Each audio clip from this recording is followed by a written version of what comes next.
Hi மக்களே, எல்லாருக்கும் வணக்கம். இன்றைக்கி நம்மளோட ரெசிபி என்ன அப்படின்னு பார்த்தீங்கன்னா, ரொம்ப கலர்ஃபுல்லான ஹெல்த்தியான ஒரு ராகி அடை ரெசிபி தான் பார்க்க போகிறோம். ராகி அடையில் இன்றைக்கி கொஞ்சம் வித்தியாசமாக சிவப்பு அவல் சேர்த்து எப்படி பண்ணுறது அப்படிங்கிறதான் பார்க்க போகிறோம். வெறும் ராகி மாவில் செய்கிறத விட இந்த மாதிரி அவல் சேர்த்து செய்யும்போது பார்த்தீங்க அப்படின்னா ரொட்டி நல்லா சாஃப்டாகவும் இருக்கும். வீட்டில் எல்லோரும் நல்லா விருப்பப்பட்டு சாப்பிடுவாங்க. அந்த அளவுக்கு டேஸ்ட்டாகவும் இருக்கும். ரொம்ப இன்ஸ்டண்ட்டாக செய்யக்கூடிய அந்த ரெசிப்பியை நீங்களும் கண்டிப்பாக ட்ரை பண்ணி பாருங்கள். வீடியோவை ஸ்கிப் பண்ணாமல் பாருங்கள், அப்போ தான் உங்களுக்கு ஈஸியாக புரியும். இப்போ இது எப்படி பண்ணுறது அப்படிங்கிறத பார்த்துடலாம். ஃபஸ்ட்டு பார்த்தீங்க அப்படின்னா, ராகி மாவு உங்களுக்கு எவ்வளோ தேவைப்படுமோ அந்த அளவுக்கு எடுத்துக்கோங்க. நான் இன்றைக்கி 2 கப் அளவுக்கு ராகி மாவு எடுத்திருக்கேன். அதே 2 கப்பில் தான் அவலும் எடுத்திருக்கேன். சிவப்பு அவல் உங்கள்கிட்ட இல்லை அப்படின்னா நீங்கள் வெள்ளை அவல் கூட எடுத்துக்கலாம். சிவப்பு அவல் வந்து சத்து அதிகம், அதனால் நான் இதை சேர்த்துருக்கேன். இப்போ இது நல்லா கழுவிட்டு அதை நம்ம ராகி மாவு கூட சேர்த்துக்க போகிறோம். இந்த அவலை பார்த்தீங்க அப்படின்னா தனியாக ஊற வைக்கணும் அப்படின்னு அவசியம் இல்லை. நம்ம ராகி மாவோட சேர்த்துட்டே ஊற வச்சுக்கலாம்.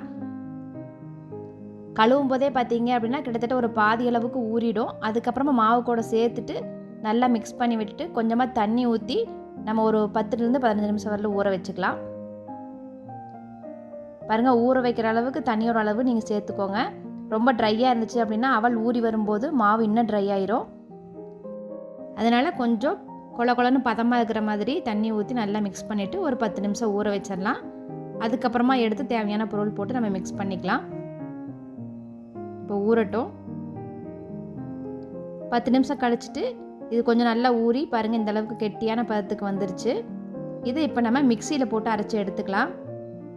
அப்படியே நீங்கள் மசிக்கிறதுனாலும் மசிச்சுக்கலாம். நீங்கள் ரொம்ப சுலபமான வேலை அப்படின்னா மிக்சியில் போட்டு அரைக்கிறது தான். அதனால் மிக்சியில் கொஞ்சமாக தண்ணி ஊற்றிட்டு நல்லா நைஸாக அரைச்சி எடுத்துக்க போகிறோம்.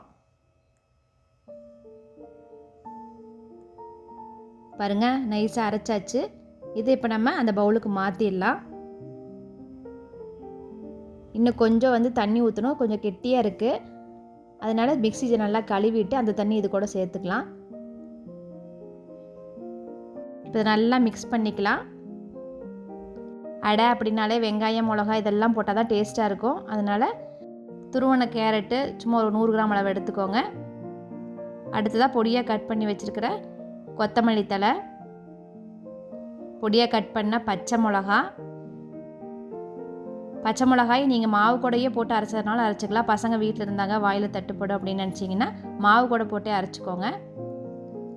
அடுத்து பொடியாக கட் பண்ணி வச்சுருக்கிற பெரிய வெங்காயம், அது கூடயே கருவேப்பிலும் பொடியாக கட் பண்ணி போட்டுக்கோங்க.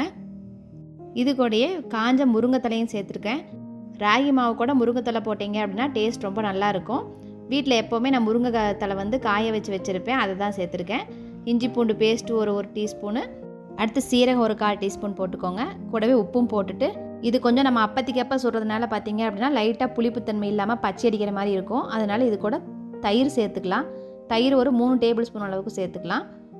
தயிர் உங்கள்கிட்ட இல்லை அப்படின்னா நீங்கள் ஆப்ப சோடா சேர்த்துட்டு அதில் கொஞ்சம் லெமன் பிழிஞ்சு விட்டுருங்க. அப்போ தான் வந்து நம்மளுக்கு சாஃப்டாக கிடைக்கும் இந்த ரொட்டி. இப்போ இதை நல்லா மிக்ஸ் பண்ணி விட்டுடலாம். பாருங்கள், இதெல்லாம் நல்லா மிக்ஸ் பண்ணியாச்சு. இந்த மாவு பார்த்தீங்க அப்படின்னா ரொம்ப தண்ணியாகவும் இல்லாமல் ரொம்ப கெட்டியாகவும் இல்லாமல் இந்த அளவுக்கு நம்ம போண்டாலாம் போடுற அளவுக்கு இருக்கிற பதத்தில் கரைச்சி எடுத்துக்கோங்க. இப்போ இது நம்ம சின்ன சின்ன அடையாக தோசைக்கல்ல ஊற்றி எடுத்துக்க போகிறோம். கீழே கொஞ்சம் கேரட்டு, வெங்காயம் இதெல்லாம் ஸ்ப்ரெட் பண்ணி விட்டுட்டு அது மேலே இந்த மாவை ஊற்றிக்க போகிறோம். இப்படி ஊற்றும்போது பார்த்தீங்க அப்படின்னா நல்லா கலர்ஃபுல்லாகவும் இருக்கும். பசங்களும் நல்லா விரும்பி சாப்பிடுவாங்க. நீங்கள் ப்ளைனாக கேரட்டு வெங்காயம்லாம் போடாமல் ப்ளைனாக அப்படியே கூட ஊற்றி எடுத்துக்கலாம். இப்போ இது மேலே சின்ன சின்ன அடகையாக நம்ம ஊற்றி எடுத்துக்கலாம். இந்த ரொட்டி பார்த்தீங்க அப்படின்னா ரொம்ப லேஸாக இல்லாமல் கொஞ்சம் லைட்டாக மொந்தமாக இருந்துச்சுன்னா தான் டேஸ்ட் நல்லாயிருக்கும். அதனால் லைட்டாக இந்த மாதிரி ஸ்ப்ரெட் பண்ணி விட்டுட்டு நம்ம வேக வச்சு எடுத்துக்கலாம். இப்போ இது மேலேயே மறுபடியும் கேரட்டு வெங்காயம் எல்லாத்தையுமே போட்டுக்கலாம். இது கூடயே கொத்தமல்லி தலையும் இருந்தால் போட்டுக்கலாம்.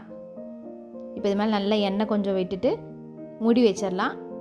இது வேக வைக்கும்போது அடுப்பை சிம்மில் வச்சுக்கோங்க. அப்போ தான் வந்து அடி பிடிக்காமல் நம்மளுக்கு கரெக்டாக நல்லா வெந்து வரும்.